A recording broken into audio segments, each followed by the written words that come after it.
Nós vamos falar sobre a terceira igreja, né? Carta à igreja de Pérgamo, que está aparecendo aí para vocês, né? Vamos lá, essa imagem inicial aqui que nós temos aqui na capa é um contraste, né, da antiga cidade de Pérgamo e da atual cidade, que hoje se chama Bérgama, na Turquia, né? Então a gente vai falar um pouco sobre as características dessa cidade e vamos depois até mesmo voltar nessa imagem aqui. Lembrando um pouco, né, como que tem sido a nossa estrutura, né, de estudo, lembrando que a forma literária, né, das cartas, né, sempre nas aulas eu gosto de estar reforçando esse modelo para a gente poder não esquecer, né, que sempre há o destinatário, né? Depois vem o atributo do remetente, ou seja, o próprio Cristo se apresentando de diferentes modos a cada igreja, com uma característica única. Depois vem a ciência, né, e a análise da situação no qual a igreja ela está envolvida, e se houver uma infração, nós vamos para a parte da advertência e conselho, juntamente com a penalidade, caso não haja essa correção, não haja ouvidos, né? A igreja não ouça, existe a penalidade. E em seguida existe o encorajamento e a promessa. No caso de não haver a infração, a análise vai direto já para o encorajamento, finalizando na promessa, né? Um pouco sobre a igreja de Pérgamo, né, que é o destinatário. Essa imagem aqui, ela é uma maquete que foi desenvolvida, está hoje lá no Museu de Berlim, onde nós podemos ter uma noção de como que era a estrutura da cidade de Pérgamo nos dias aqui da carta, né, de Apocalipse, né, mas claro que a cidade ela é bem mais antiga do que esse período. Então aqui a gente tem algumas estruturas que eu vou destacar, né, nessa maquete, que vai dar um panorama para nós bem amplo de como que era a realidade da cidade de Pérgamo nos dias em que João estava ali enviando essa carta, né, por meio da revelação de Jesus, né, para as 7 igrejas.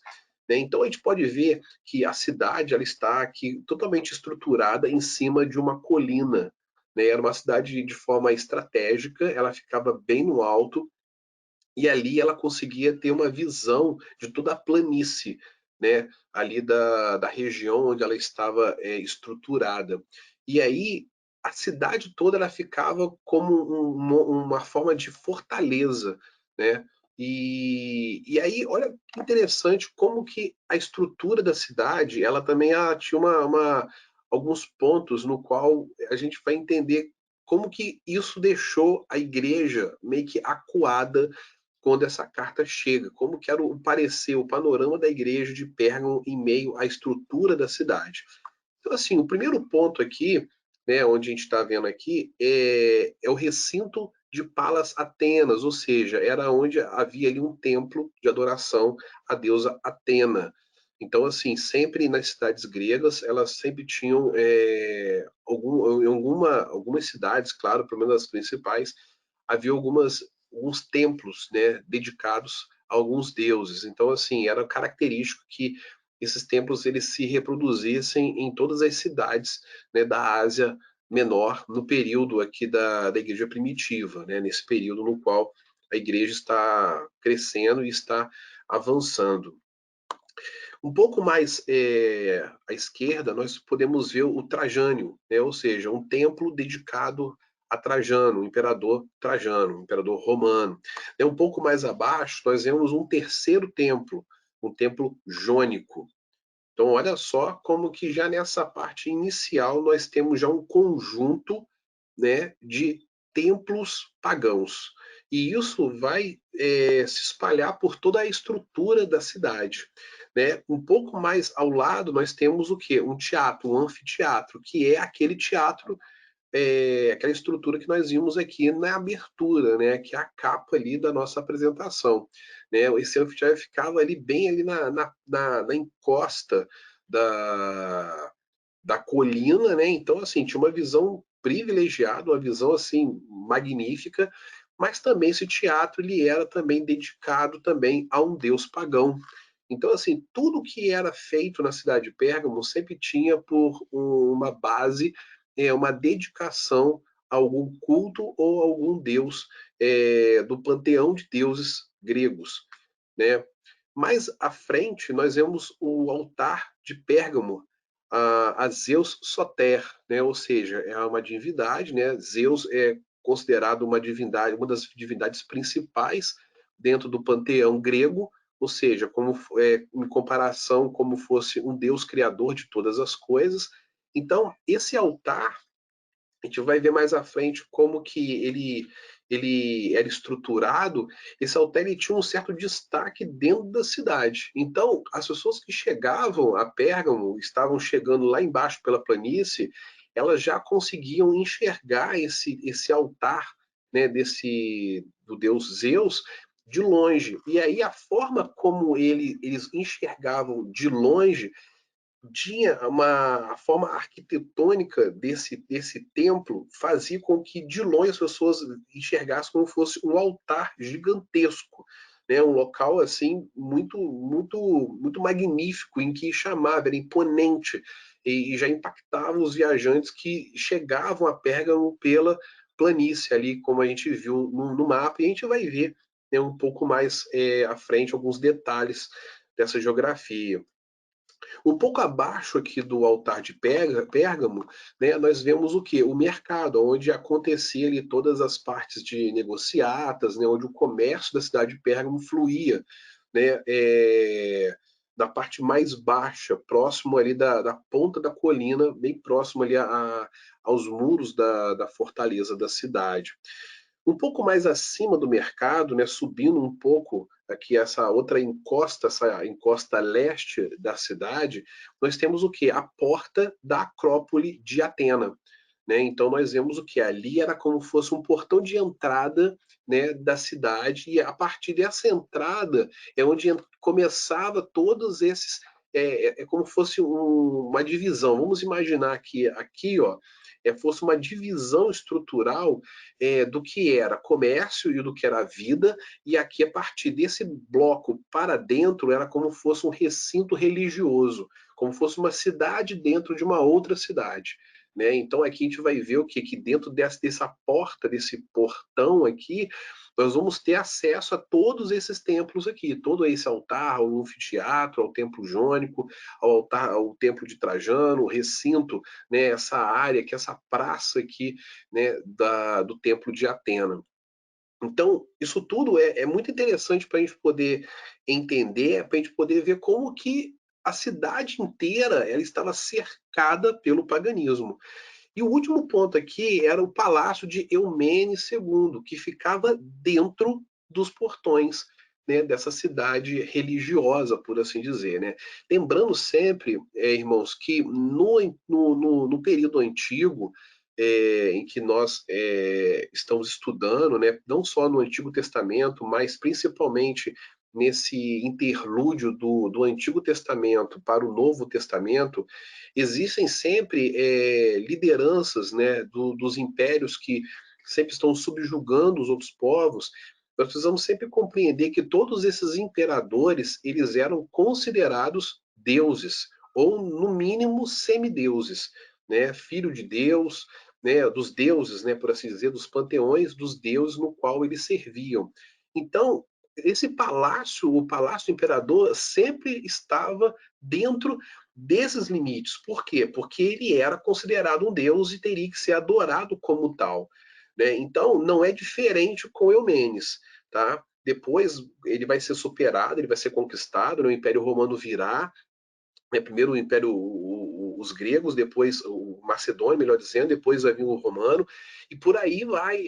Toda essa estrutura do palácio, né, vai sempre continuar existindo com essa intenção, no qual o seu sucessor, ou aquele imperador que vai suceder ali o domínio, ele é também um deus, ele é um semideus, ele é coroado pelos deuses, ele tem todo o poder de governança sobre a cidade. Então isso é muito importante para a gente compreender o contexto no qual todos os cristãos, eles viviam no mundo antigo, tá? Essa realidade não era só na cidade de Pérgamo, era em toda aquela região, tá? Então, assim, todos esses templos tinham adorações e tinha sempre o templo de adoração ao imperador, né, que ali estava regendo aquela cidade ou aquele território. E isso é um dos pontos no qual nós vemos que a carta de Pérgamo ela sinaliza, né, para nós, né? Existe ali uma adoração, existe um paganismo exacerbado nessa cidade e a igreja ela está vivenciando, ela está ali dentro desse paganismo ali que a pressiona de alguma forma. Avançando um pouco mais, né, a gente vamos analisar um pouco sobre o que significa a palavra Pérgamo, né? Muitas pessoas, né, alguns comentaristas que eu já li, né, quando estava me preparando aqui o estudo, a grande maioria traz o significado da palavra Pérgamo de pergaminho, né? E isso é incorreto em alguns pontos da tradução e algumas pesquisas.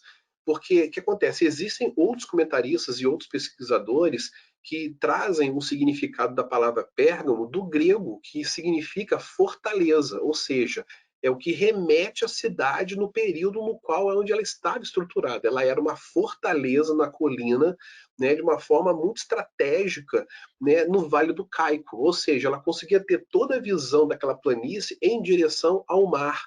Então, todos os invasores que de alguma forma viesse por um veio marítimo, né, eles teriam que adentrar por dentro desse vale, e aí o que acontece? Eles avançariam 25 quilômetros para o interior, né, era aproximadamente a distância dali da costa para a cidade de Pérgamo.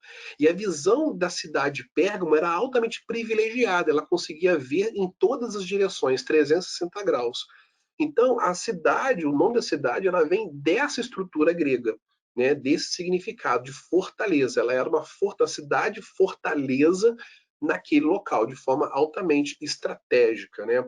Alguns vão traduzir por uma outra qualidade que a gente vai ver que a cidade acabou se destacando mais à frente.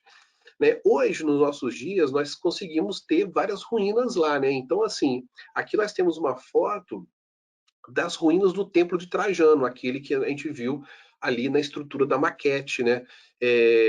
No slide anterior, ou seja, ainda a gente consegue ver algumas dimensões, né? Algumas estruturas que ainda ficaram ainda conservadas, né? Lembrando sempre que a cidade hoje é a atual Bérgamo, ela está na Turquia.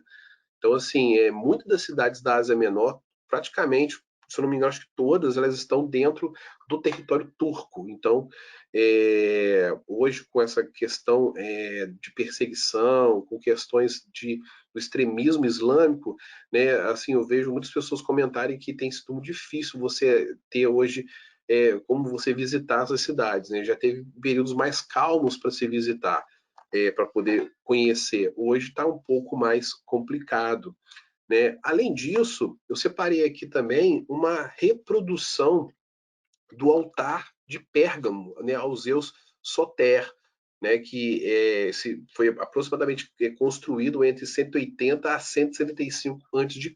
Essa reconstrução em tamanho real, apenas da estrutura do pórtico, da entrada ali do altar, está no Museu de Berlim. Então, assim, quem tiver curiosidade, quiser depois jogar no Google para poder ver outras fotos, vocês vão ver a dimensão, né? Assim, a escala é a escala real, é um por um, né? Isso é tudo dentro de pesquisas que foram feitas lá no local, né? No sítio arqueológico. Então, essa reprodução ela é feita de acordo com as estruturas que sobraram, né? Dentro de relatos históricos, né? Gravuras. Então, eles conseguiram reconstruir pelo menos a parte frontal, né? O pórtico frontal.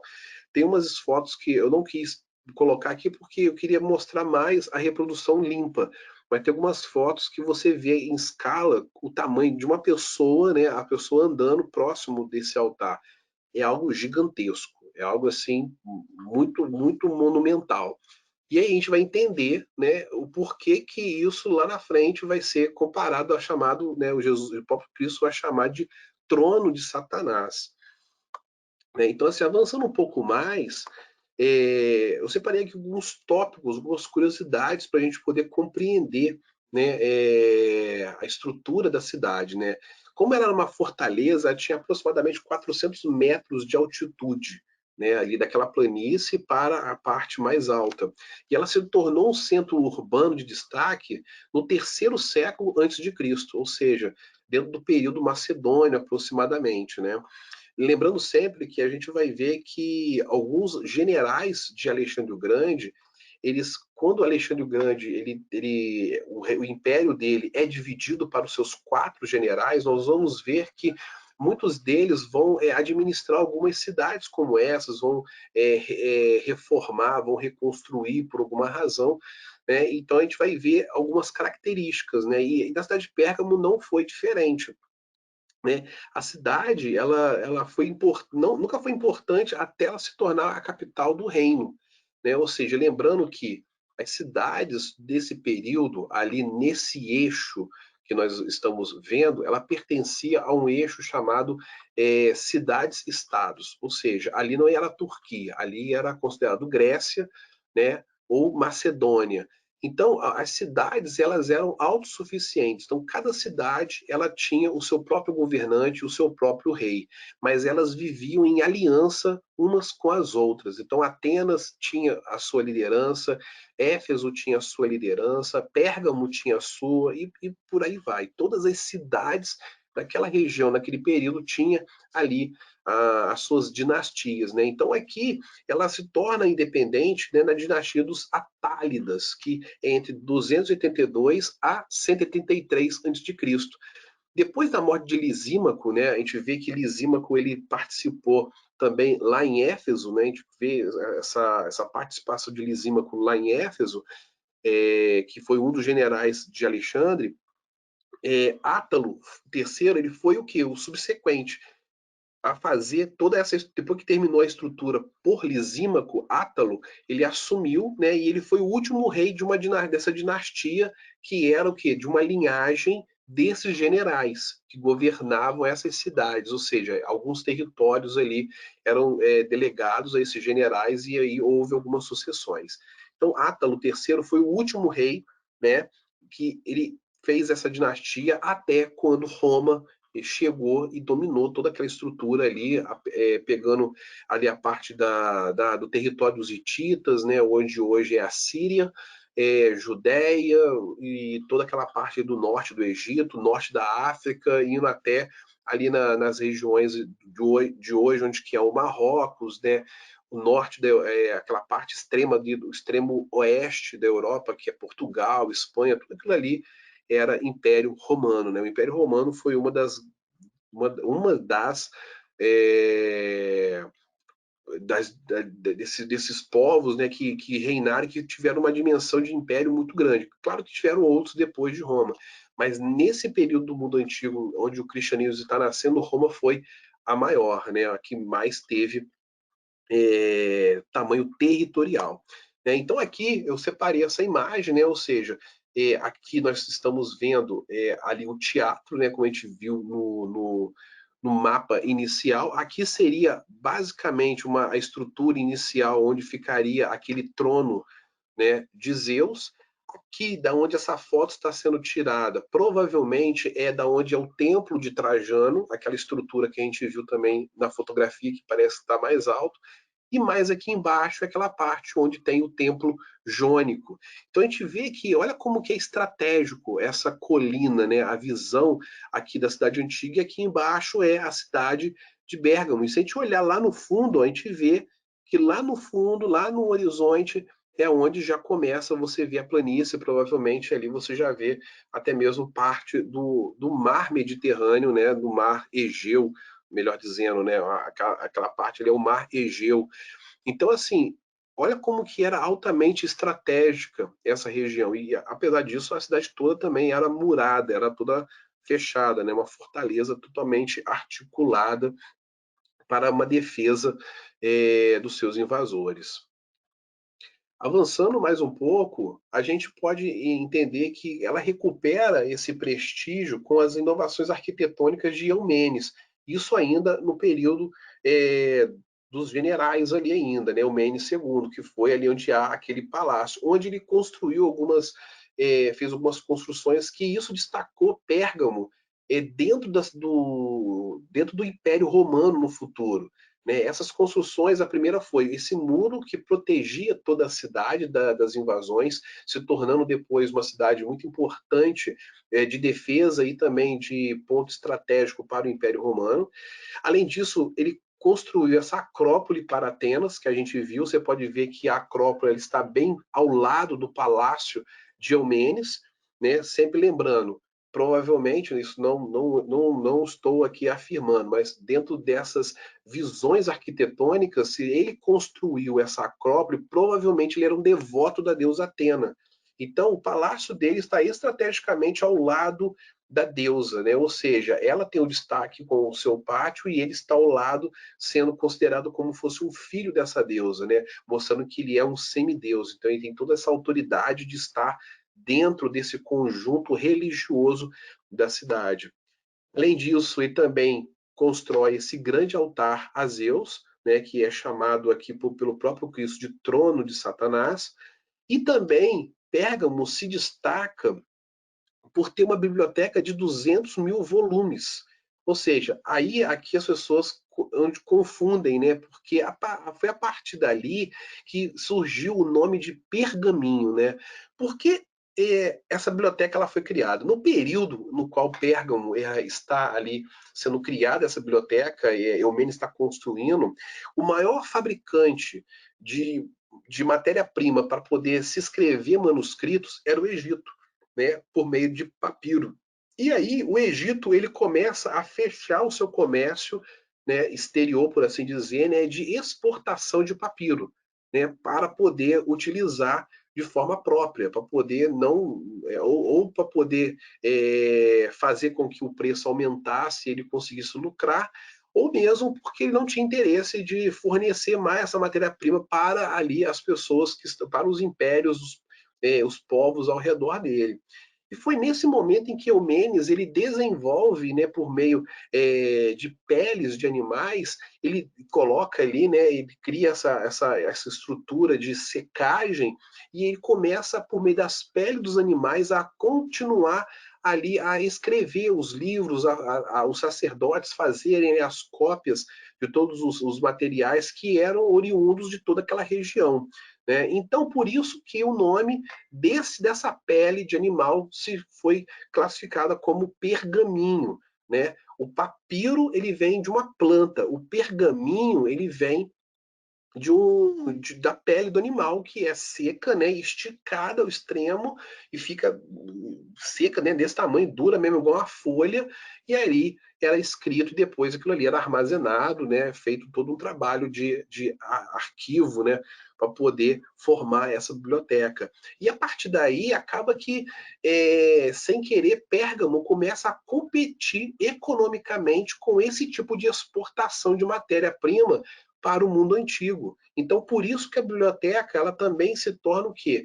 Ela se torna uma grande vitrine para o mundo antigo, concorrendo também com ali a biblioteca do Egito, né, de Antioquia e de tantas outras que eram bibliotecas importantes também para consultas nesse mesmo período. Avançando, né, junto com Atenas e Alexandria, né, como eu acabei de falar, né, Pérgamo veio a ser um destacado centro cultural, ou seja, antes não, ela não era nada, era apenas uma cidade fortaleza, né? Mas a partir dessas inovações arquitetônicas de Eumenes, a Pérgamo ela é elevada a um outro nível de patamar, né? Ela sobe nessa importância, um patamar muito mais de destaque nas cidades antigas, né? Não somente cultural, mas também nessa importância também da adoração a deuses, e é isso que nós vamos começar a entender. Note que todas essas inovações que foram implementadas ali na cidade de Pérgamo, elas estão trazendo uma cosmovisão. Né? Hoje é muito comum a gente falar sobre cosmovisão. Né? Qual que é a cosmovisão do mundo, a cosmovisão da igreja e esses outros paralelos? Essa cosmovisão da cidade, desse meio que está vivendo ali, está aliado entre um alto conhecimento, um alto teor cultural, ou seja, a cidade, as pessoas que viviam naquela cidade, tinham uma bagagem, eram cultas, né? E ao mesmo tempo que elas eram cultas, esclarecidas, entre aspas, elas também eram pessoas que cultuavam, né, a várias divindades. Então, eram altamente pagãs, altamente religiosas e também altamente cultas. Então, olha só, dois níveis, né, de intelecto, que isso dificulta muito na hora de que você vai apresentar o evangelho, vamos dizer hoje nos nossos dias, quais são as maiores barreiras? Você falar com a pessoa que tem um alto esclarecimento religioso, né, dentro da área pagã, e consequentemente também ela é culta. Se ela for culta e religiosa, o nível de dificuldade é muito maior. Você tem que estudar mais, você tem que ter um conhecimento muito mais aprofundado para você poder fazer o que? Uma apologia, né? Você ser um apologeta, você combater ali o pensamento doutrinário que essa pessoa tem. E em Pérgamo era nesse nível. Então, olha o tamanho do desafio que a igreja estava vivendo naquele momento. Além disso, eu separei aqui três outros tópicos aqui para a gente poder refletir, que isso está diretamente ligado à igreja, né? O primeiro era a questão da adoração ao imperador, né? Como eu falei lá no início, né? Estava ligado a uma lealdade cívica e ao patriotismo. Assim, recusar-se a participar não retratava apenas uma postura ímpia, mas também subversiva. Então, assim, no período no qual a cidade de Pérgamo ela foi crescendo e essas inovações foram sendo implementadas, quando o Império Romano ele toma conta e ele domina essa cidade, uma das questões que sempre pautou o Império Romano era o seguinte: vocês, o povo conquistado, vocês podem cultuar os seus deuses desde que vocês mantenham lealdade aos nossos deuses e principalmente ao imperador. Então, o culto ao imperador era algo praticamente obrigatório. Não era opcional, era obrigatório. Então, quando você tem essa flexibilização do império de manter o seu culto aos seus deuses, mas também você ter que adorar os deuses dele ou ao imperador como um deus, muitas religiões em paralelo não viam problema nisso, apesar já que elas já tinham um panteão de deuses. Só o que começou a acontecer? Conforme o cerco romano foi apertando, né, quem sofreu mais foi os judeus e depois os cristãos, que também a grande maioria eram judeus. Né? Por isso que a gente estudou, né, algumas aulas passadas, essa questão do conflito, da perseguição dos judeus aos cristãos, né, aos seus irmãos judeus cristãos e também aos gentios, né? Ou seja, as pessoas, Jesus ele fala isso na carta de Esmirna, né, que a gente até estudou na semana passada, né, quando ele fala lá que, né, que mesmo se declaram judeus e não são, sendo antes sinagoga de Satanás, ou seja, as pessoas que eram para ser irmãos da sua própria nacionalidade, da sua própria carne, perseguia, né, um ao outro. Então, o que acontece?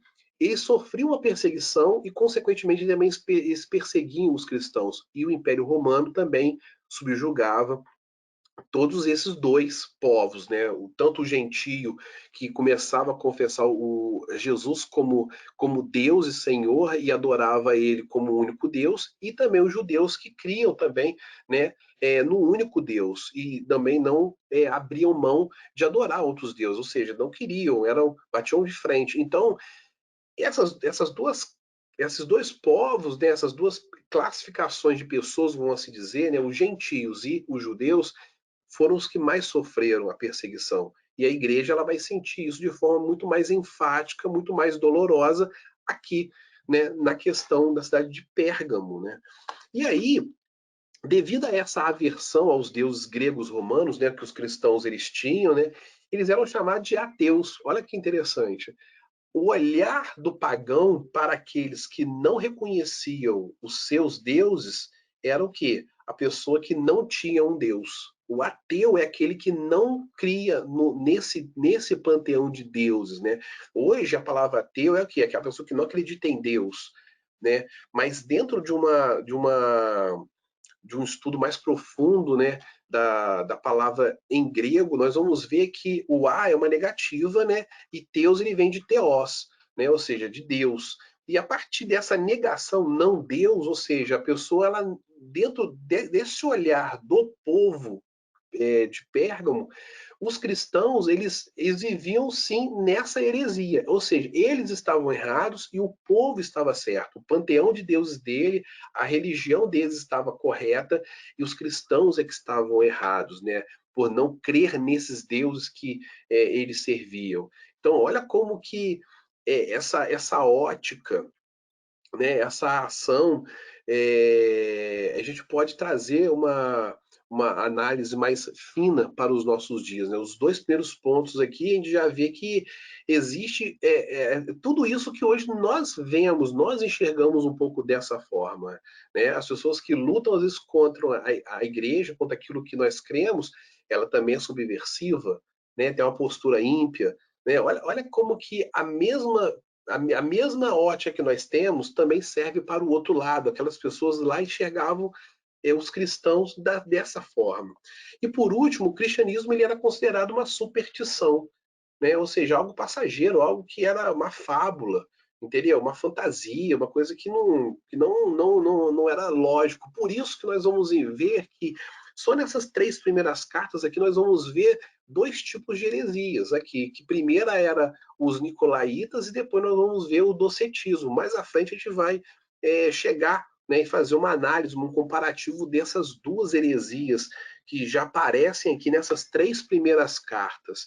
Então, e além disso, ainda era considerado, eles eram odiados, os cristãos, pela sua intolerância para com os outros deuses. Olha só como que a verdade estava, né, totalmente distorcida, né? Ou seja, quem cria na verdade, para eles era o mal e eles eram o bem.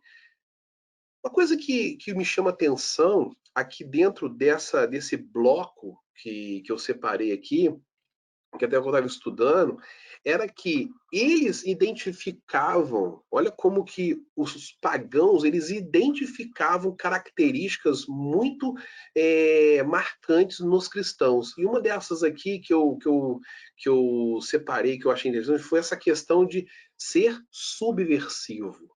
O que é ser subversivo? É você não aceitar o sistema. Né? Ou seja, os verdadeiros cristãos, aqueles que aqui a gente está notando, estudando, né, esses cristãos da igreja primitiva, nós vamos ver o que essa atitude de subversão, né, era algo que era da natureza deles quando eles se convertiam, ou seja, eles não aceitavam de forma alguma o sistema como estava ali sendo exposto para eles, como que a cidade ou como o sistema religioso ou o sistema político os forçava a viver. Isso já traz para nós um alerta nas nossas vidas, né? Como que nós temos lidado com essas questões? Será que nós hoje temos sido vistos como subversivos ou como água com açúcar? Né? Aquele crente água com açúcar que é o chamado não é bem assim. Isso é uma coisa que nós precisamos pensar, porque às vezes nós estamos entrando numa vertente no qual queremos viver Cristo, mas também não queremos causar conflitos com o mundo. E aí, às vezes, somos levados a algumas atitudes que aí se tornam muito mais práticas pagãs do que práticas de uma regeneração. Né? E a gente vai ver isso mais à frente com um pouco mais de profundidade. Agora, falando um pouco sobre os atributos do remetente, né, de Jesus. Jesus aqui, né, ele faz aqui no versículo 12 a sua carta de apresentação. Né? Ele vira e fala, né, que ele diz, assim diz aquele que tem a espada de 2 gumes afiada. Né? Na minha versão aqui, ela fala: estas coisas diz aquele que tem a espada afiada de 2 gumes. Então, eu separei aqui, muitas pessoas talvez não saibam o que é gume.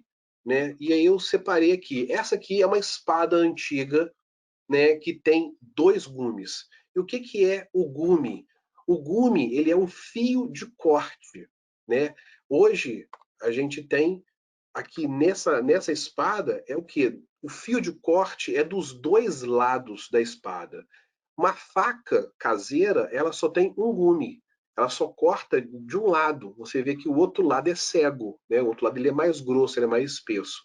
A espada não. A espada de dois gumes, os dois lados eles cortam. Então, assim, isso para um guerreiro era uma vantagem muito grande perto de outros, né, outros impérios que as suas espadas eram de apenas um gume, né? Por exemplo, se eu não me engano, mas eu tenho quase certeza, né, as espadas japonesas, né, ela só é de um gume, né? Me fugiu o nome aqui agora que tem, mas ela é só de um gume, né? Outras espadas também de alguns outros impérios mais do Oriente, ali da Ásia, normalmente os desenhos das espadas é apenas com um único fio, ou seja, de um único lado, elas são até meio em formato assim ovalado.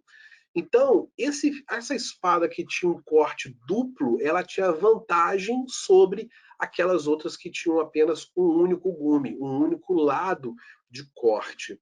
E assim, na Bíblia nós já sabemos, né, que a espada ela representa a palavra de Deus. Né? E nós vemos o que lá em Efésios, né, no capítulo 6 e no versículo 17, a partir do verso 10, do versículo 10 até o versículo 20, né, esses 10 versículos, nós vamos ver o que? Sobre a armadura de Deus. E aqui nós vamos ver que esse bloco no qual Paulo está escrevendo aqui aos Efésios tem muito a nos ensinar a respeito disso que o próprio Cristo ele fala, né? Dessa uma das características que ele fala que ele tem essa espada, né? Lá no versículo 17, né, Paulo fala: "Tomai também o capacete da salvação e a espada do Espírito, que é a palavra de Deus." Mas antes, ele começa falando o seguinte: lá no capítulo 11, ele fala: revestivos de toda a armadura de Deus, para poderes ficar firmes contra as ciladas do diabo. Porque a nossa luta não é contra o sangue e a carne, e sim contra os principados e potestades, contra os dominadores deste mundo tenebroso, contra as forças espirituais do mal nas regiões celestes. Né? E quando a gente analisa essa parte que ele fala aqui, porque a nossa luta não é contra o sangue e a carne, ele está dizendo o seguinte: não é literalmente o sangue que flui dentro das nossas veias, nem a carne, que é essa carne física que nós estamos enxergando. Mas ele está tentando remeter o seguinte: não é nossa luta não é nada de uma natureza carnal, de uma natureza material. Então, tudo que às vezes pode representar uma natureza material nas nossas vidas, a nossa luta não é contra isso. Então não adianta a gente lutar contra essas naturezas, porque a natureza em que nós lutamos, ela é espiritual. Então, se hoje nós estamos, por alguma razão, combatendo algo que é material, nós estamos perdendo o nosso foco. Por quê? Porque a nossa luta está sendo em vão. A gente vai perder, porque Paulo já está avisando aqui, entendeu? Não é contra carne nem sangue. Ou seja, não é nada com uma natureza material, física, é contra uma natureza espiritual. Ou seja, tudo que acontece no mundo material físico, ele tem uma essência, ele tem um local de nascimento, e esse local de nascimento é espiritual. De alguma forma, tudo aquilo que reflete aqui na nossa dimensão, ela já nasceu de algum momento no reino espiritual. Então, quando a gente começa a entender esse processo da nossa luta cotidiana, a gente compreende melhor aquilo que acontece conosco nos nossos dias, de forma no nosso plano material, né? No domingo, até a Mariana compartilhou do grupo uma pregação do Hernandes, no qual ele fala a respeito disso, sobre batalha espiritual. Ele fala a respeito dessas questões de batalha, né? Ou seja, o diabo ele não descansa. Todos os dias ele está ali trabalhando contra as nossas vidas. né? Então nós precisamos todos os dias estar utilizando essa armadura. E aí Paulo ele começa a mostrar aqui, né? Ó, tomai toda a armadura de Deus para que possais resistir no dia mau e depois teres vencidos tudo, permanecer inabaláveis. Né? Olha só, é um grande desafio. Porque Paulo ele fala o seguinte: nós temos que usar armadura para poder resistir o dia mau. Ou seja, o dia mau é aquele pior dia das nossas vidas. Né? É o dia que o mundo desaba, é o dia que o inferno conspira para poder tentar nos destruir. E o que Paulo está falando aqui? Depois de teres vencido esse dia mau, permanecer inabalável, ou seja, você não pode recuar. Então, olha o desafio do cristão. Você vence uma batalha, você vence um desafio, mas a grande questão não é você vencer. Né? A grande questão aqui, o grande mérito, vou botar isso em aspas bem grandes, esse mérito, tá? É você permanecer, ou seja, o alvo final, a sua meta final não é vencer o mal, mas permanecer inabalável quando você vencer essa etapa. Por quê? Outros dias maus virão. Então, essas questões todas que nós estamos lendo aqui aconteceu com Pérgamo, com a igreja em Pérgamo. E é isso que nós vamos analisar, né? Aqui, botando aqui a armadura de Deus, a parte no qual ele fala sobre a questão do capacete da salvação e a espada do Espírito, que é a palavra de Deus. Então, quando Jesus ele fala que ele tem essa espada de dois gumes, ele está trazendo, né, ao entendimento e está mostrando para a igreja de Pérgamo algumas características da palavra de Deus. Né? Ou seja, ele é a palavra de Deus, ele é ali o poder, é ele que consegue fazer toda a distinção das coisas, do certo e do errado. Né? E aqui eu separei algumas características interessantes, né, do que a palavra de Deus ela é em nossas vidas e do que ela faz aqui, o que ela mostra, nos ensina na sua palavra. Né? A palavra de Deus escrita, iluminada nessa palavra escrita aqui no texto bíblico. Né? A palavra de Deus ela tem eficácia, ou seja, a espada, né, ela corta na ida e ela corta na volta. Essa espada, quando ela penetra, quando você penetra a carne, né, de uma pessoa ou penetra o animal, o corte ele é indo e ele é voltando. Então, isso é uma característica da palavra de Deus, ou seja, em todo momento ele está fazendo separação. Em todo momento, seja na ida, seja na volta.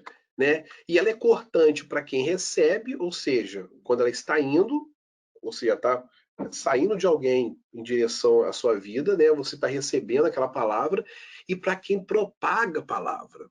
Então, por exemplo, hoje, nesse momento, a palavra de Deus está sendo cortante para mim e está sendo cortante para vocês que estão assistindo esse estudo. Ela é uma dualidade. Porque, ao mesmo tempo que eu estou ensinando, eu preciso ensiná-la de forma correta, porque senão essa palavra se torna juízo na minha vida.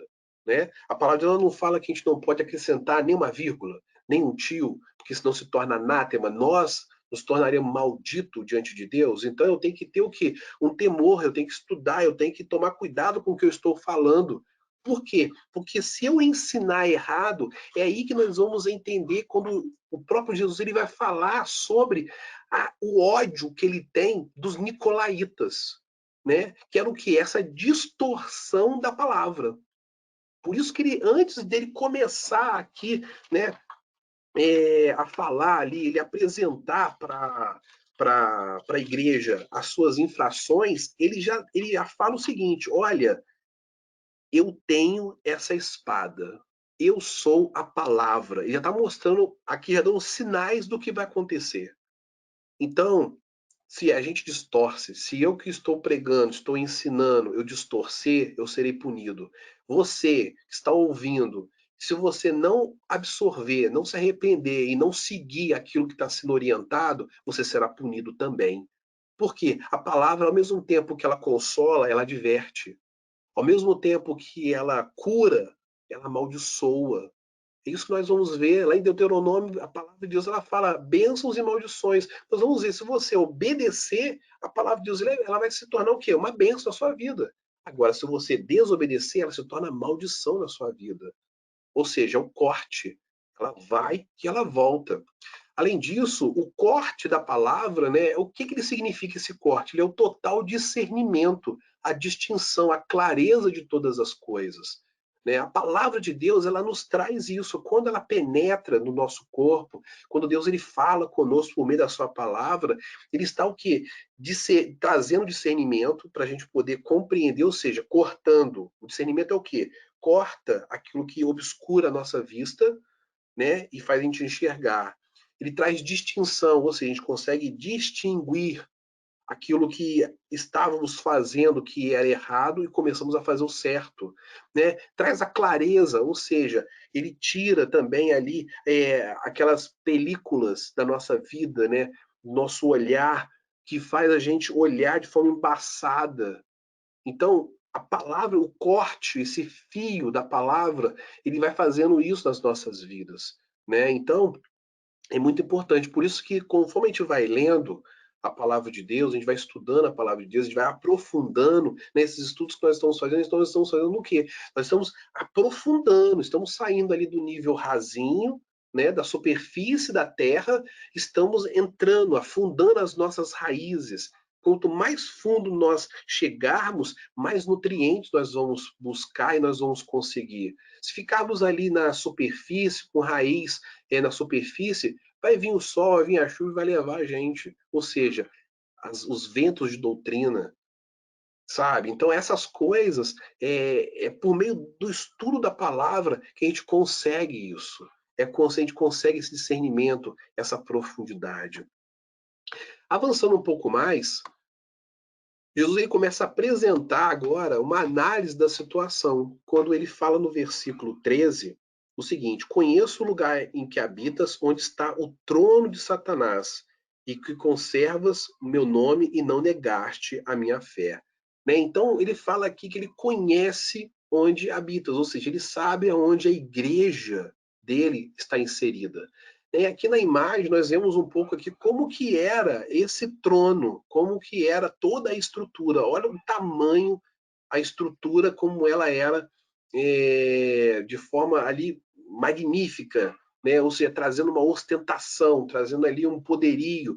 Lembrando sempre, irmãos, tudo que era construído no antigo, no mundo antigo, ele era para primeiro trazer uma imponência, trazer um certo medo, um certo temor, mostrando que a grandiosidade, né? Quantas pessoas fazendo uma comparação aqui bem assim bem simples, porque nem se compara a essas estruturas, mas quantas pessoas às vezes vão em Aparecida e veem a igreja, né, aquela catedral em Aparecida e ficam ali maravilhadas. Quando elas vão no Vaticano e ela olha a estrutura da igreja lá no Vaticano, a percepção dela muda totalmente. Ela fica tão encantada que ela volta vislumbrada, ela fica aquilo ali ela vai falar pro resto da vida dela. Aquela imagem, aquilo que ela enxergou, né, a igreja de São Pedro, a praça ali na frente da igreja, ela não vai esquecer aquilo nunca mais. Por quê? As estruturas foram criadas para poder causar impacto, causar temor, causar medo. Quem entrava via o Coliseu, a distância já ficava ali, sabe, atemorizado e ao mesmo tempo deslumbrado com o tamanho daquela arquitetura. Então, tudo que era feito no antigo, ele tinha esse impacto. Né? A gente falou lá no início que quando os viajantes chegavam à cidade de Pérgamo, a primeira coisa que eles viam ao longe era essa estrutura, a estrutura ali do altar ao deus Zeus. Né? Então, Jesus ele fala, olha, eu conheço, eu sei o lugar em que habitas, né? Que é onde está esse trono.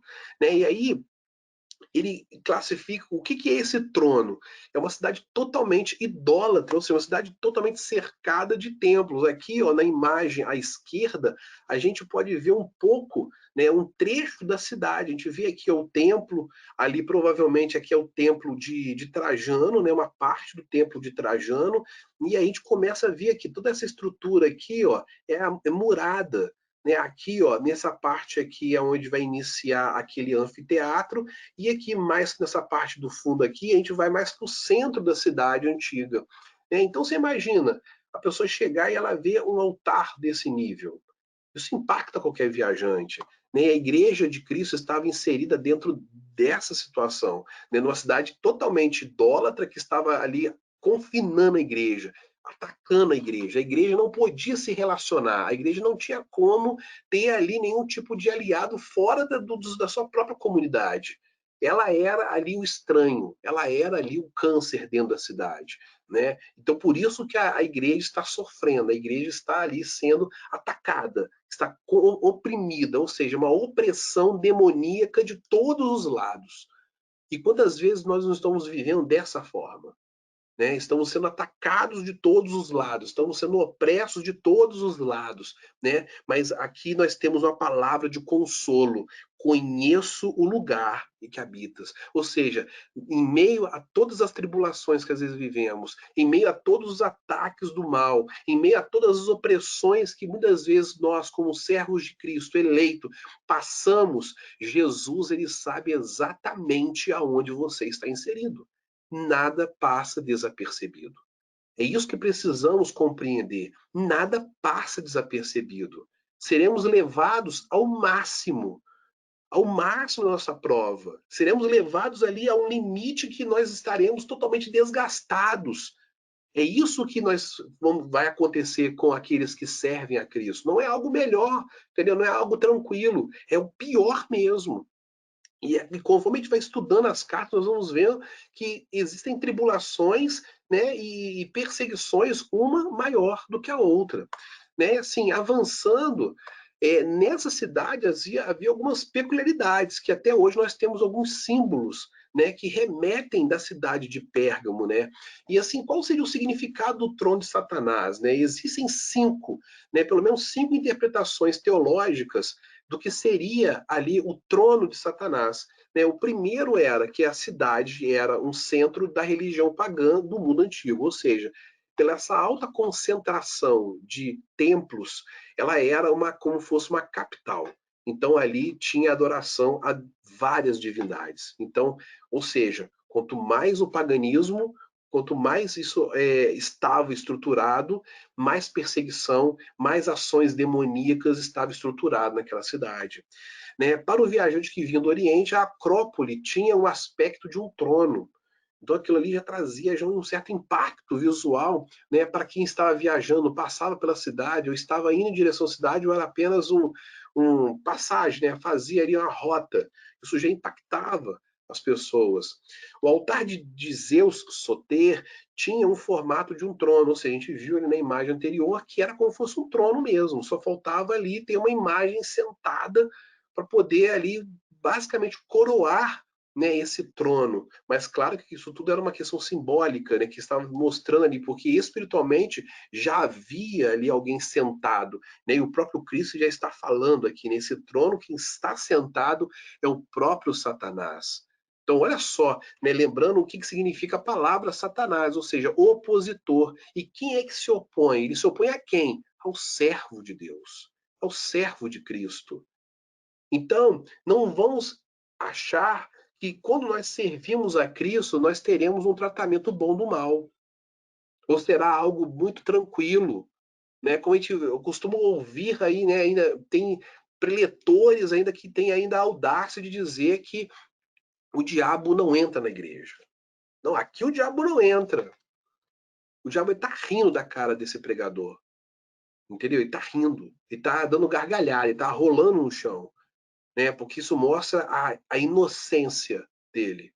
Né? Porque a palavra de Deus fala aqui que o mundo jaz no maligno. O mundo jaz, ou seja, todo mundo, principalmente a estrutura. Ou seja, não há um local no mundo onde Satanás não pode entrar. O único local que ele não entra é dentro dos seus eleitos, porque nós somos templo do Espírito. Fora isso, qualquer estrutura física, qualquer construção, ele adentra, ele domina. É isso que Jesus está falando aqui, ó. Trono de Satanás, ou seja, se é um trono, ele está assentado, ele estava assentado naquela cidade. Entendeu? Então não adiantava a igreja estar ali, que ele estava assentado naquele lugar. E ele era o opositor à igreja naquele local. Por isso que a igreja estava sofrendo. Né? Outro Deus que chama-se Asclépio Sotê, ele era identificado como a serpente, né? E hoje esse símbolo da serpente aqui nessa vara, né, é o que é o símbolo da medicina. Ou seja, esse Deus nesse período aqui, ele trazia o que? Ele remetia à cura. Ele era um Deus de cura. Então as pessoas iam até ele, levavam as suas enfermidades, as pessoas doentes, né? E tecnicamente esse Deus curava, ou seja, uma falsa cura, né? O que está acontecendo hoje no nosso mundo? Quantas pessoas estão indo por caminhos, né, de heresias, buscando curas falsas, curas que, na verdade, é apenas ali algo momentâneo que depois de algum tempo vai piorar. O que virá depois é muito pior. Ou seja, estão em busca de bênçãos materiais, anseios materiais. Não é que nós não possamos pedir a Deus a cura. Não é isso. Não é isso. Mas muitas pessoas só se achegam a Deus com o interesse de um benefício físico. Se Deus ele conceder, ou então quando aquilo ali acontece, o que ela faz? Ela abandona. Então, se essa é a intenção, ela está no caminho errado. Ela está no caminho errado. E lá naquele período já havia algo desse nível. Já havia algo desse nível. E por último, Pérgamo era o centro do culto ao imperador. Então, além de ter toda essa religiosidade pagã, o imperador também tinha ali a sua adoração. E lembrando, a igreja de Cristo, naquele momento, era obrigada a fazer essas adorações, cultuar a esses deuses, cultuar o imperador. E a igreja estava se negando. E por ela se negar, ela era perseguida, ela era oprimida e ela estava sofrendo dia após dia. Avançando um pouco mais, e retens o meu nome, e não negaste a minha fé, ainda nos dias de Antipas, minha fiel testemunha, o qual foi morto entre vós, onde Satanás habita. Ao mesmo tempo que Jesus ele fala que ele sabe toda a situação da cidade, ele avalia também a situação da fé da igreja. Ele tem consciência, Cristo ele tem consciência do que nos cerca, ele tem consciência também da nossa saúde espiritual. E o mais interessante aqui, irmãos, quando eu estava fazendo essa pesquisa, estava até me acessando algumas aulas que eu tive há muitos anos atrás com alguns professores meus de grego e hebraico, né? Me veio assistindo, me veio a memória na época, né, essas aulas, e aí eu vi algo, ele mostra algumas coisas interessantes que até eu trouxe aqui. Essa parte em que Antipas aqui não está relacionado a Antipas lá do Evangelho. O Antipas aqui é um membro da igreja, um cristão da igreja, né, que foi morto, né, por perseverar, por se manter fiel testemunha. E essa palavra aqui, ela está remetida, o conceito dessa palavra no grego, até separei ela aqui, ela está ligada diretamente lá no início, no prólogo do Apocalipse, quando Jesus ele fala, né, ele se apresenta, que é da parte de Jesus, que é a fiel testemunha, lá em Apocalipse 1:5. E a estrutura do grego, né, é a mesma no qual Jesus se diz a fiel testemunha do próprio Pai, né?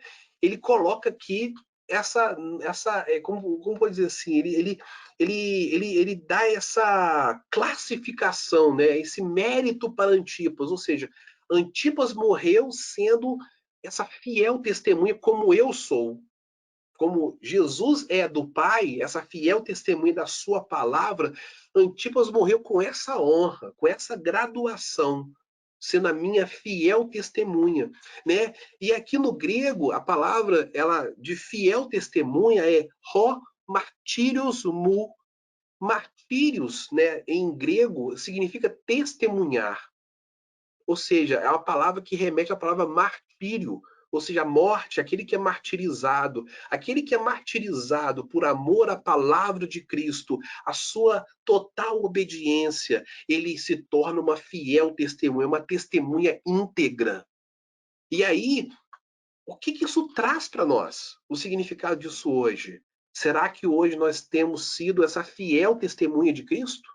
Será que nós temos sido martirizados ao extremo de Cristo virar para nós, ou virar para a sua igreja e falar assim: o Daniel tem sido minha fiel testemunha, o João tem sido minha fiel testemunha, o Paulo tem sido minha fiel testemunha, a Dona Maria tem sido a minha fiel testemunha. Será que nós podemos ser hoje rotulados dessa forma que Antipas foi? Olha que coisa maravilhosa, irmãos. Jesus está citando o nome de uma pessoa, de um membro da igreja no qual não se vendeu, foi fiel até o fim. Será que nós temos sido fiel a esse nível? É algo que nós precisamos parar e analisar. É muito profundo quando nós estamos estudando aqui Apocalipse, versículo a versículo, e nós começamos a entender nuances que às vezes nós lemos e passamos batido. Lemos o versículo inteiro e passamos batido, nós não notamos características peculiares. E o significado é que Jesus está querendo dizer nesse bloquinho é o seguinte: aquele que morre pela causa de Cristo, né, pela causa dele, identifica com Cristo, com Jesus. O que Jesus é, este que morre passa a ser como ele. Olha só. Então, se nós nos mantermos fiéis até o fim, mas fiéis em tudo mesmo, sem mentir, né? Sem cometer uma corrupção, sem aceitar propina, em tudo, em todas as áreas da nossa vida. Independente se nós vamos deixar de agradar um ou outro, vamos queimar um ou outro, não, vou ter que falar uma mentirinha, porque senão, né, poxa, o fulano vai ser prejudicado. É morrer pela causa de Cristo. Ele fala aqui, ó, o que Jesus é, este que morre passa a ser como ele. É necessário resistir sem se corromper. Hoje eu estava andando na rua e fui abordado por uma pessoa, né? Eu estava andando com meu filho, fui abordado por uma pessoa, e essa pessoa começou a falar que como era bonito ali eu estar andando com meu filho, né? E aí, por alguma razão, ele começou a falar da neta dele, que tinha ali, era uma pessoa legal, uma pessoa amorosa, era pequenininha, mas a mãe era uma pessoa agitada, uma pessoa nervosa, e que ele estava muito triste com a que era a própria filha dele. E aí eu virei para ele e falei assim: vamos orar. Me fale o nome da sua filha que eu vou orar por ela. Não conheço a pessoa, não conheço ele, muito menos a filha, muito menos a neta. E aí, quando eu falei que eu ia orar, ele começou a falar que ele era cristão, que era batizado, mas depois de alguns minutos ele começou a dizer também que ele era de veia espírita. Ele começou a misturar o espiritismo com o cristianismo, aí eu tive que interromper ele e falar: olha só, o que você está crendo, ou o que você está achando que Deus é, não é aquilo que a palavra ensina. Mas eu não aceito algumas coisas que estão na Bíblia. Eu falei assim: então, se você não aceita, vamos ter que orar para que você venha aceitar. Porque se você não aceita, então você não entendeu a palavra de Deus. Você não entendeu a essência de Deus. Você não entendeu o plano redentor de Deus. Não adianta a gente apenas comer parte da Bíblia, aquilo que é bom, é positivo, e desprezarmos as outras, porque a gente não concorda. Eu falei assim: o senhor falou que o senhor é cristão, mas o senhor está indo para o eixo do espiritismo. Eu falei assim: espiritismo e cristianismo são caminhos opostos. Não são caminhos aliados, não é o mesmo caminho. Jesus não reencarnou, Jesus ele encarnou, ele se fez carne uma única só vez e morreu uma única só vez e ressuscitou. E ressurreição não é reencarnação. Ponto final. Ou seja, daquele momento ali, quando eu comecei a dialogar e vi que ele veio lá, eu senti daquele momento ali que eu estava sendo afrontado. Porque eu não conhecia a pessoa, ele me parou do nada e ali eu vi que, por alguma razão, eu estava sendo afrontado por Satanás para poder provar a minha fé.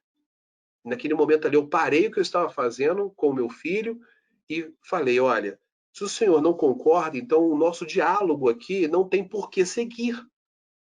Não tem por que seguir, mas eu irei orar pelo Senhor, para que Deus ele venha abrir os seus olhos, abrir os seus ouvidos para entender antes que seja tarde demais, porque quando vier o juízo, não terá como o Senhor dizer que o Senhor não ouviu, ou que o Senhor estava errado e que o Senhor quer uma nova chance. Não terá como. E quando eu falei isso, ele pegou e virou as costas e entrou no carro e foi embora. Então, muitas vezes nós precisamos tomar uma postura que vai desagradar as pessoas. Temos que falar a verdade, custe o que custar. Ela quer ouvir, o Espírito Santo ele vai trabalhar e vai fazer aquela pessoa ouvir, porque quem convence é o Espírito, não é você, não sou eu, não é as palavras belas e bonitas, não, é o próprio Espírito. Mas o que nós precisamos é nos posicionar. Terá situações que nós seremos afrontados aqui, ó, como a igreja em Pérgamo estava sendo afrontada, querendo colocar a pessoa no laço, e precisamos agir como Antipas, ser fiel testemunha até o fim, mesmo que isso custe a nossa vida.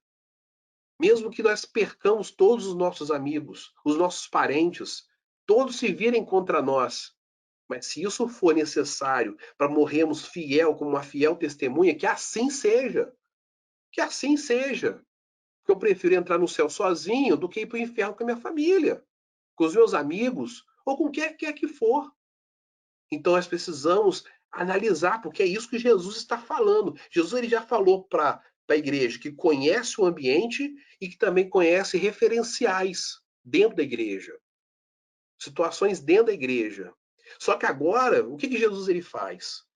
Jesus ele começa agora a analisar uma infração, porque aparentemente estava tudo tranquilo, estava tudo perfeito, né? Falando, olha, não, beleza, eu sei onde você está, tá bom, eu sei onde vocês estão, mas também sei que existem pessoas fiéis aí dentro. Até então, a igreja estava, opa, poxa, graças a Deus, Jesus está vendo que nós estamos resistindo a tudo isso. Só que aí Jesus ele vira e fala assim, mas algumas poucas coisas tenho contra ti. Eram pequenas coisas, irmãos, pequeninas coisas, não eram coisas gravíssimas, gigantescas, mas era pequena, era uma infração. Às vezes nós achamos que a infração contra Deus é só aquilo que é grande, aquilo que é aparente, aquilo que, sabe, nos escandaliza, salta aos nossos olhos. Mas Jesus está mostrando que até as pequenas coisas o incomodam e traz aversão a ele. E ele fala, porque tens lá os que seguem a doutrina de Balaão. Ou seja, dentro da igreja. Ele está falando de dentro da igreja. Ele não está falando da cidade, está falando de dentro da igreja, o qual ensinava Balaque a lançar tropeços diante dos filhos de Israel para que comessem o sacrifício da idolatria e se prostituíssem. Né? Onde está essa passagem? Né? Está lá em Números, né? Do capítulo 22 até o capítulo 25. Né? Nós vamos ver ali que Balaque ele fala para poder, né, Balaão enfeitiçar, né, rogar uma maldição sobre Israel, e Balaão tenta e não consegue. Deus impede ele de fazer isso. E aí depois que ele vê que aquilo não vai conseguir, ele faz o quê? Ele faz com que as mulheres moabitas seduzissem, né, ali os homens de Israel para poder levá-los à prostituição. Então, essa sedição, essa doutrina de sedição, ou seja, existe às vezes dentro da igreja essas doutrinas de sedição, sedição ao poder, sedição ali à inveja ao outro. Isso incomoda Jesus. Isso incomoda. Isso incomoda. E aí, o que nós podemos trazer para os nossos dias? São as pessoas que se deixam corromper ou receber propina dentro da igreja. Essa propina, irmãos, não é dinheiro. A propina aqui é tudo que for uma troca. Tudo que é uma troca. É quando você vende o evangelho por alguma outra coisa dentro da igreja. Né? No livro Comunidade, eu esqueci agora, que até eu falei para o Tiago, me fugiu o nome aqui, né? Eu vou depois botar o nome aqui no chat aqui. Existe um livro do Mark Dever, Comunidade Cativante, que ele fala sobre isso, que hoje nas igrejas existe esse tipo de doutrina de Balaão, que é o quê? A pessoa chega na igreja, né? E aí, para poder ali você fazer com que ela venha trabalhar na igreja, o que você faz? Você seduz ela. Você seduz, você aplica a sedução, né? Ah, olha, poxa, eu vou ver que você tem um talento, olha, você toca bem, nossa, você canta bem, nossa, você é uma pessoa que consegue aconselhar bem, você é uma excelente esposa, uma líder aí de SAF. Ó. Aí chama a pessoa em troca de alguma coisa, né? Coloca ela num cargo, faz isso, aí promove. Para o quê? Para você poder colher benefício em cima daquela pessoa. Isso chama-se sedição, é corrupção. Porque às vezes a pessoa não está preparada para aquilo. Às vezes ela não tem a capacidade para aquilo, ela não está espiritualmente pronta para assumir determinadas funções dentro da igreja de Cristo. E aí, o que acontece? Você começa a colocar pessoas com essas doutrinas de Balaão que vão ser o quê? Tropeço para os outros. Tropeços. Vão levar outras pessoas, porque aí quando a pessoa está num cargo de liderança, mas ela não tem um preparo espiritual. E o que acontece? Ela tá todo mundo está vendo ela é um cargo de destaque. O que vai acontecer? Todo mundo vai querer se aconselhar, todo mundo vai pedir opinião, todo mundo vai ali, sabe, bajular. E aí a pessoa vai o quê? Inflar o ego. O ego começa a crescer, Jesus começa a assumir e ela começa a ser autossuficiente. Não, porque eu sou a pessoa apropriada para esse cargo.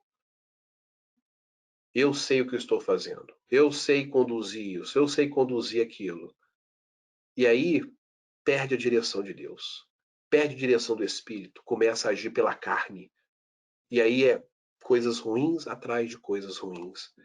Ou seja, as pessoas dali da igreja, elas flertavam com comidas de ídolos e se prostituíam. O que é a comida de ídolo? É a gente comer o alimento espiritual, mas comer no mundo também. É se alimentar das coisas de Deus, mas a gente é se alimentar das coisas do mundo também.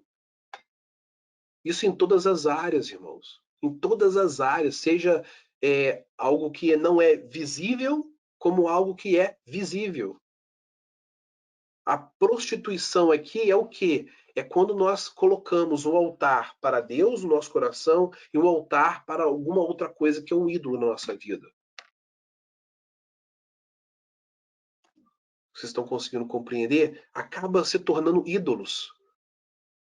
E Deus, ele fala: não adorarás, não colocarás ídolos, não terás outros deuses. Eu sou o único. E aí existe essa.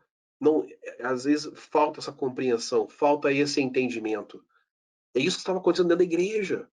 Tinham pessoas como Antipas, fiel testemunha, que reprovava esse tipo de pessoas, mas tinha também os seguidores de Balaão. E Jesus está falando sobre esses. Além disso, isso era apenas a primeira, porque tinha duas infrações. A segunda infração era o quê? Assim tens também os que seguem a doutrina dos nicolaítas, ou seja, está repetindo o mesmo problema da igreja de Éfeso. Olha só os nicolaítas aqui de novo. O que eu odeio, está aqui, está escrito, né? Ele odeia. Cristo odeia isso. Ele tem aversão a isso. Né? Lá no versículo 15, outros sim também tens os que da mesma forma sustentam a doutrina dos nicolaítas. Ou seja, a mesma coisa, corrupção, propina e prostituição. Olha só, eram duas situações. Umas pessoas seduziam as outras ao erro, né, com a doutrina de Balaão, né, Balaque, Balaão, né, ali o sedutor, aquela pessoa que vai ali fazendo, impulsionando, não, vai lá, não, vai lá, pode ir, rapaz, não vai acontecer nada não. Vai lá, você é bom, você é bênção. Vai lá, vai lá. O Balaque aí, ó, falando. A pessoa vai lá e faz, aí faz tudo errado, tá infringindo. E tinha outros que não, já estava entregue.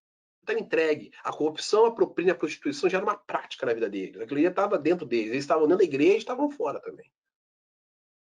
Né? Porque não queriam ser perseguidos, não queriam ter ali, sabe, não queriam que a sociedade os olhasse de forma separada, com uma outra ótica. Quantas vezes as pessoas têm esse medo de ser rotulada crente? Né? Antigamente tinha esse rótulo, hoje em dia não existe mais isso. Na minha época, quando eu era adolescente, eu ouvia as pessoas falar, e lá vai o crente para a igreja. Hoje em dia você não vê mais isso. Você não vê por quê? Porque o crente hoje está totalmente igual ao mundo. Está igualzinho, se não pior. Antigamente era muito diferente. Era muito diferente. E aí eu separei aqui algumas coisas para a gente entender o que eram os nicolaítas e o que é a doutrina de Balaão, né? As características dessas heresias. Alguns estudiosos entendem que, no caso dos nicolaítas, que se tratava, né, dos discípulos de Nicolau de Antioquia.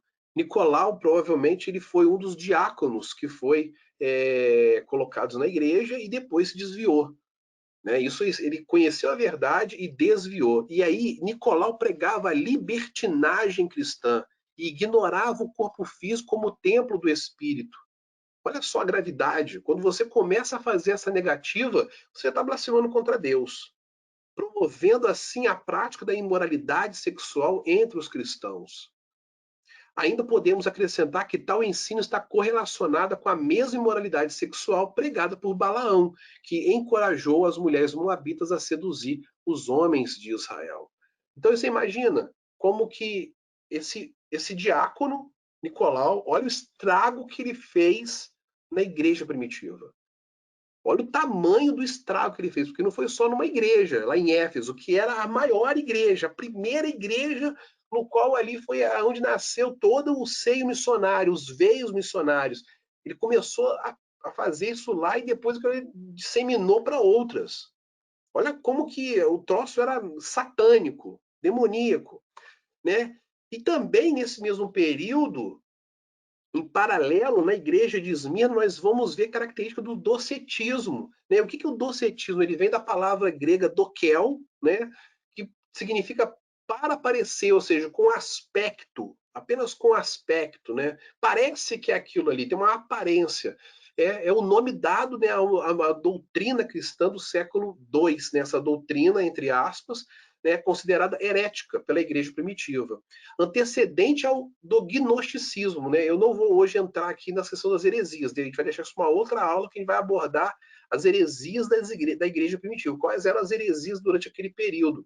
Né? E acreditavam que o corpo de Jesus Cristo era uma ilusão e que a sua crucificação teria sido apenas aparente.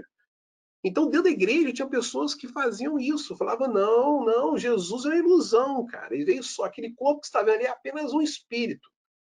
Aquilo ali não é real, é uma projeção que você está vendo. Então, olha como que algo sutil trazia confusão a esses cristãos no início. Por isso que nós falamos lá no início, quando nós estudamos a palavra, quando nós nos dedicamos a ler a palavra mais tempo, a buscar, a orar, a jejuar, a se humilhar diante de Deus, falar, Senhor, eu não consigo entender, eu preciso alcançar o entendimento, Senhor, me ajuda, Senhor, eu quero ser mais santo, eu quero entender mais, eu quero te servir melhor. O Espírito Santo, ele vem ao nosso socorro. Ele vem ao encontro das nossas vidas e nos ilumina, tirando o quê? As nossas vendas dos olhos, tirando ali os tampões dos ouvidos, para ouvirmos mais a voz dele com mais clareza, para discernir melhor essa palavra maravilhosa que é viva e eficaz, que todos os dias ela se renova a cada manhã nas nossas vidas. E quando nós conseguimos compreender e temos esse anseio, está iniciando um avivamento nos nossos corações. É isso que é o fruto do avivamento. Esse é o verdadeiro avivamento, quando nós temos sede da palavra. Queremos mais, mais, mais. E aquilo ali se torna algo incessante, entendeu? Que nos consome por dentro. Se não está consumindo, se isso não está nos atraindo, a palavra de Cristo não está, sabe, trazendo esse desejo para nossas vidas, não estamos vivendo esse avivamento. Não somos avivados. Estamos frios, estamos gélidos e precisamos repensar nossa postura, mesmo sendo eleitos, mesmo sendo salvos em Cristo. Porque lá na frente nós vamos ver que Jesus ele vai falar sobre isso. Sobre crente que é frio, crente que é morno e crente que é quente. Ele vai falar sobre isso. Então temos que ficar atentos, porque Jesus está falando, o anjo está ali, o anjo de Deus, né, o próprio Cristo está falando. Quem tem ouvidos, ouça o que o Espírito diz às igrejas. Ele está falando e ele repete isso às 7 igrejas. Às 7 igrejas ele fala. Eu estou falando, quem tem ouvidos, ouça. Além disso, ele aplica as advertências, ele fala: arrepende-te, pois, quando não em breve virei a ti, e contra eles batalharei com a espada da minha boca. Olha só, ele já está falando: olha, arrepende-te, arrepende-te. Não é um pedido, é isso que nós temos que entender. Aqui, esse verbo arrepender-se, ele ocorre no Apocalipse 12 vezes. E 8 delas são dirigidas às igrejas de Éfeso, Pérgamo, Sardes e Laodiceia. Olha só o quão grave é isso. Das 12, 8 é para 4 igrejas. Ele enfatiza: arrepende-se, arrepende-te, arrepende-te. O que Jesus falou quando ele inaugurou o ministério dele: arrependei-vos. É uma ordem, irmãos, não é um pedido. Né? Os cristãos de Pérgamo tinham que expulsar os nicolaítas e os seus seguidores do meio da igreja. É o nosso dever identificar, irmãos. Nós temos que identificar quando existem pessoas que são nicolaítas, esses pseudo-crentes. Temos que identificar, ó, e está errado. Das duas, uma, você põe na prensa, entendeu? Ou então você, ó, manda embora. Manda embora, sem dó, sem piedade, porque a palavra está falando aqui, ó, arrependei-vos. Tem que tirar eles do meio da igreja, do seio da igreja, tem que tirar do arraial. Porque isso está corrompendo a igreja, está trazendo um malefício para a igreja é de Cristo. Ele está falando aqui, Jesus está alertando. E ele fala: olha, sair de uma vida de lassidão para uma vida de vigilância. Ele está mostrando: olha, se vocês continuarem desse jeito, eu vou vir com a minha espada, eu virei. Ele vai guerrear. E assim, irmãos, Jesus guerrear contra nós, já sabe quem vai ganhar, né? Já sabe quem vai ganhar. Antes de começar o primeiro round, a gente já sabe quem é que vai ganhar. A gente não tem chance. Então, não precisa nem Jesus ele falar isso para nós. Ou precisa, às vezes precisa, porque às vezes a gente está tão soberbo que a gente não está conseguindo encontrar o nosso lugar em Cristo, o nosso lugar dentro da igreja. Precisamos que às vezes Jesus ele venha e nos dê esse chacoalhão. E aí, os que estão servindo a Satanás dentro da igreja e visam destruir a igreja terão que enfrentar a espada desse guerreiro e vitorioso Senhor. Se permanecer na igreja, vai enfrentar a ira do nosso Deus. Vai enfrentar. Se continuar fazendo, vai enfrentar. Só que aí, irmãos, tem um grande detalhe. Se essas pessoas ficam dentro da igreja, quando Cristo ele vem batalhar, sabe o que vai acontecer? Cristo ele vai dizimar essas pessoas. Só que também vai acontecer uma outra situação, que é o que Jesus estava alertando até antes. Vai haver um respingo. As pessoas que vão visualizar esse juízo que Deus vai trazer sobre essas pessoas podem se chocar, podem ser fracas na fé, não estão corruptas, não são promíscuas, não são idólatras, mas são fracas na fé. E é aí que ele pode abalá-las. Então, por isso que ele está falando para expulsar, antes que ele venha, que pode gerar uma outra consequência. Pode gerar. Jesus ele honra suas promessas e ele cancela as suas ameaças feitas ao pecador arrependido, mas quando não existe arrependimento, ele cumpre as suas ameaças. É fato, nós não podemos esquecer da tríade que nós apresentamos lá no nosso estudo das aulas iniciais, que Jesus ele é uma tríade. Ele é o sacerdote, ele é o profeta e ele é também o juiz. Então ele executa, ele é o ser perfeito, ele é a pessoa perfeita. Não tem como. Ele faz parte da Trindade. Então ele vai e ele faz toda ali o julgamento, ele analisa a situação, alerta e finaliza. Se você não obedece, ele finaliza. É isso que precisamos compreender. Não podemos estar alheios a essa situação. Isso é muito sério. E, além disso, ele também agora apresenta a promessa. Ele dá ali a advertência, mas também ele fala sobre a promessa, né? E da mesma forma que teve duas infrações, Jesus ele também aplica duas promessas para essa igreja. Ele fala, né? Quem tem ouvidos, ouça o que o Espírito diz às igrejas. Ao que vencer, darei a comer do maná escondido. Olha que interessante, né? Quem é o maná escondido, irmãos? E dar-lhe-eis Dar-lhe-ei uma pedra branca, e na pedra um novo nome escrito, o qual ninguém conhece, senão aquele que o recebe. Né? Então aqui, quem é o maná escondido? O maná escondido é o próprio Cristo. Jesus é o próprio maná. É o pão vivo que desceu do céu, que está lá em João 6,58. Né? Ele ali é o que? A própria encarnação, esse pão que desce e alimenta as nossas vidas, é o alimento que nos sacia, aquilo que é a completude. Ou seja, se nós ouvirmos a voz do nosso Senhor, se nós obedecermos, nós teremos um alimento completo, nós teremos a plenitude em nossas vidas. Nós seremos supridos nessa plenitude espiritual. Olha que coisa maravilhosa. Não tem nada que substitua essa plenitude, esse alimento. Né? E a pedra branca, o que é a pedra branca? Né? Eu estava fazendo uma pesquisa e achei interessante alguns simbolismos sobre o que poderia ser essa pedra branca. Né? Não é um entendimento completo, não é um discernimento completo, mas assim, eu separei aqui algumas delas, né, para a gente poder apenas ter esse conhecimento, caso alguém já tenha ouvido sobre isso, né, em outros estudos, né, para poder a gente também alinhar essas informações. E a primeira delas é que existe uma tradição, né, judaica que diz que quando o maná foi distribuído, também caíram pedras preciosas do céu. Né? Mas isso acaba sendo uma lenda, né? Isso é apenas uma história judaica que foi passada e aquilo ali fica como uma questão cultural.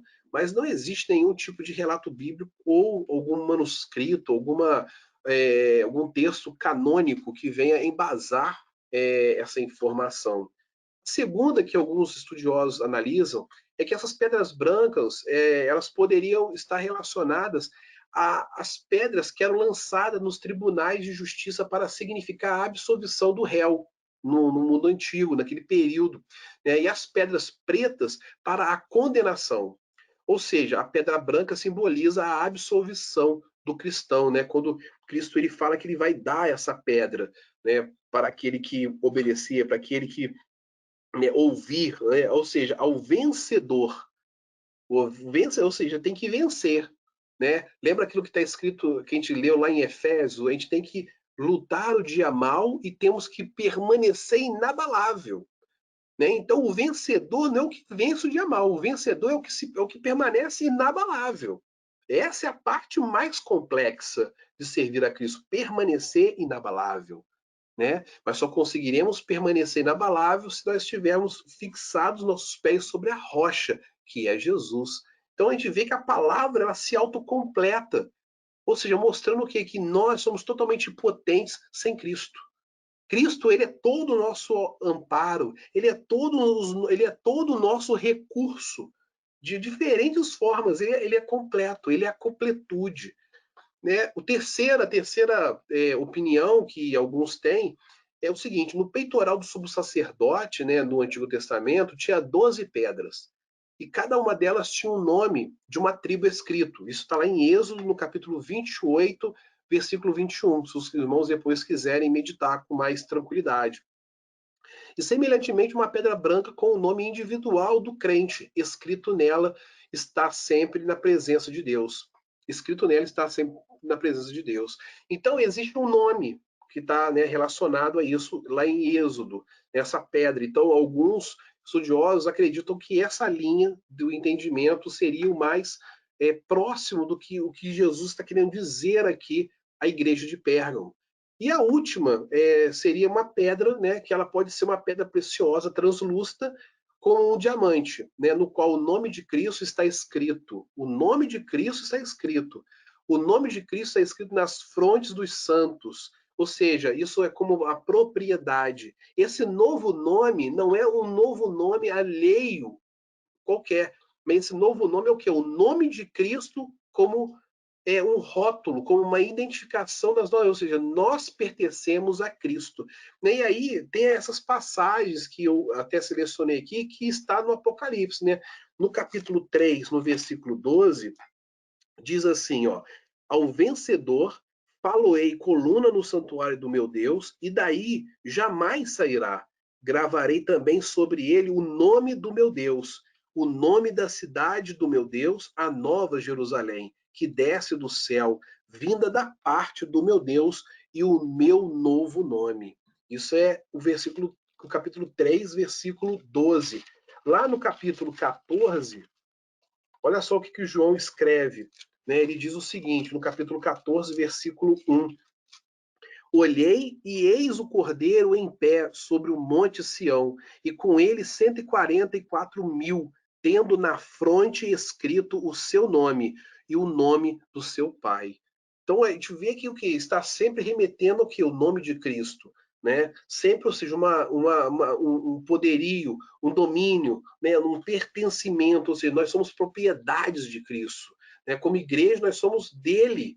Então, esse novo nome é o que? O nome dele gravado em nós. Né? E por último, lá no capítulo 22, no versículo 4, que ele diz: contemplarão a sua face e na sua fronte está o nome dele.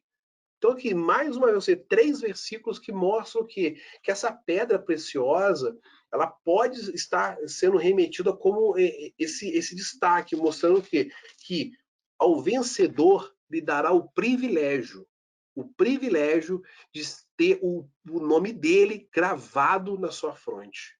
Ou seja, nós seremos totalmente considerados dele, mas só o vencedor. Só aquele que vence. Aquele que tentou e perdeu não vai ter esse rótulo. Ou seja, enquanto nós estamos aqui lutando, ainda não temos esse rótulo, nós temos que vencer. Temos que nos manter fiel, uma fiel testemunha, porque é só no final que isso tudo será consumado em nossas vidas. Então, irmãos, nós estamos concluindo hoje, né, a carta à igreja de Pérgamo. Né? Espero que haja esse entendimento para que possamos compreender melhor, desde os alertas, desde quem Jesus é e qual é as consequências quando nós não obedecemos, nós não nos arrependemos e vivemos uma vida ali de busca incessante, de correção àquilo que desagrada a Deus. Espero que Deus tenha falado com você, tá? Deus abençoe a sua vida.